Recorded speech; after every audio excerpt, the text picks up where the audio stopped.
दोस्तों, आज हम आपको रामायण का एक अनोखा किस्सा सुनाने जा रहे हैं। जब शांत और सरल स्वभाव की माता सीता ने क्रोध में आकर भयंकर श्राप दिया था। यह श्राप उन प्राणियों को दिया गया था जिन्होंने माता सीता और भगवान राम के समक्ष झूठ बोला था। वाल्मीकि रामायण में राजा दशरथ के श्राद्ध से जुड़ा एक किस्सा वर्णित है। यह किस्सा माता सीता द्वारा राजा दशरथ के पिंडदान से जुड़ा हुआ है। सीता माता ने गाय, नदी और फूल को श्राप क्यों दिया? एक बार वनवास के दौरान भगवान राम, लक्ष्मण और माता सीता पितृपक्ष के समय श्राद्ध करने के लिए गया धाम पहुंचे।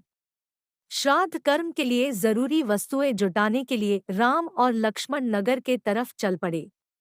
उन्हें आने में काफी वक्त लग गया। दोपहर हो गई थी, पिंडदान का समय निकलता जा रहा था। माता सीता परेशान हो गई थी। तभी दशरथ की आत्मा ने पिंडदान की मांग कर दी।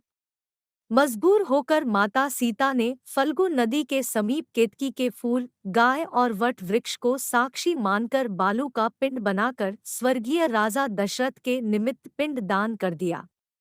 थोड़ी देर में भगवान राम और लक्ष्मण आए तो माता सीता ने कहा कि आपको आने में देर होने की वजह से मैंने पिंड दान कर दिया। तब भगवान राम ने उनसे कहा कि बिना सामग्री के पिंडदान कैसे हो सकता है। तब उन्होंने माता सीता से पिंडदान का प्रमाण मांगा। तब माता सीता बोली कि फल्गु नदी, गाय, वट वृक्ष और केतकी के फूल इस बात का प्रमाण दे सकते हैं कि मैंने बालू का पिंड बनाकर पिंडदान किया था, परंतु एक वट वृक्ष को छोड़कर सभी मुकर गए।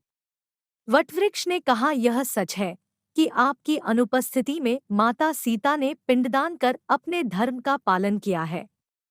महाराजा दशरथ की आत्मा ने भी यह स्वीकार किया कि विलंब होने की वजह से ही पुत्री सीता ने उन्हें पिंडदान करके तृप्त कर दिया।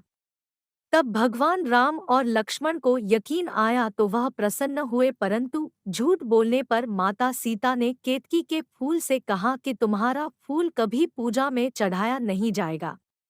उन्होंने गाय को श्राप दिया कि पूजित होने पर भी तुम्हें झूठा खाना पड़ेगा, और फल्गु नदी को श्राप दिया कि उसमें कभी पानी नहीं भरेगा। उन्होंने वट वृक्ष को यह आशीर्वाद दिया कि तुम्हारी आयु बहुत लंबी होगी, तुम लोगों को छाया प्रदान करोगे और पतिव्रता स्त्रियां अपने सुहाग की लंबी आयु के लिए तुम्हारी पूजा किया करेंगे।